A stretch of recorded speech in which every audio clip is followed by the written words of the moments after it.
بیت اللہ کے اندر کچھ خواتین اس طرح بھی نظر آئی گئیں جو بغیر پردے کے، بغیر سر ڈھانپے بیت اللہ کا طواف کر رہی تھی، تو یہ حرکت کسی بھی طرح ایک مسلمان کو زیب نہیں دیتی کہ وہ بیت اللہ کا طواف بغیر کپڑوں کے کرے، بغیر دوپٹے کے ایک جوان عورت بیت اللہ کا طواف کرے، تو یہ کسی طرح بھی مناسب نہیں ہے۔ کوئی بھی عورت بیت اللہ کا طواف کرے تو اس کے لیے ضروری ہے کہ وہ اپنا سر ڈھانپے، اپنا چہرہ ڈھانپے، مکمل پردہ کرے جو شرعی پردہ گئے۔ اس کے علاوہ اس کا طواف، اس کی عبادت قبول نہیں کی جائے گی۔ اور کوئی انسان جو نمائش کے لیے یہ کام کرتا ہے اور پھر اسے مذاق بھی بنائے تو اللہ کے ہاں یہ چیز بالکل بھی قابل قبول نہیں ہے۔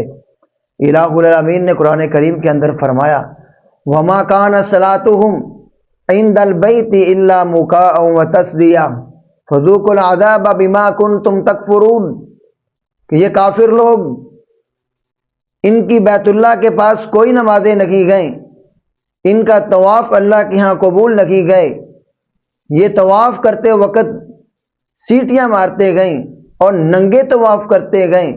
اللہ رب العزت کو یہ بات پسند نہیں آئی، فرمایا فذوقوا العذاب بما کنتم تکفرون، یہ لوگ اپنے کفر کے سبب اللہ کے ہاں سے عذاب چکھیں گے، یعنی انہیں عذاب ملے گا، عذاب چکھیں گے یہ لوگ۔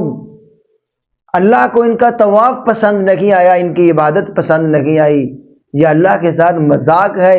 اور ایک دوسری جگہ پہ فرمایا قُلْ بِاللَّهِ وَآيَاتِهِ وَرَسُولِهِ كُنْتُمْ تَسْتَهْزِئُونَ، کیا لوگو تم اللہ اس کے رسول کے ساتھ یہ مذاق کیوں کرتے ہو؟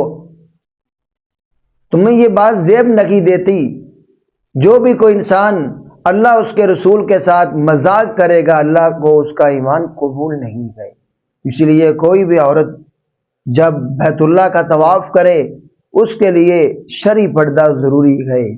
عام حالات کے اندر بھی عورت کے لیے پردہ ضروری ہے، اور طواف کے اندر تو بالخصوص پردہ ضروری ہے۔ جو بھی کوئی انسان زیب و زینت کے لیے، نمائش کے لیے کوئی ایسی حرکت کرے گا اللہ کے ہاں وہ بالکل بھی قابل قبول نہیں ہے۔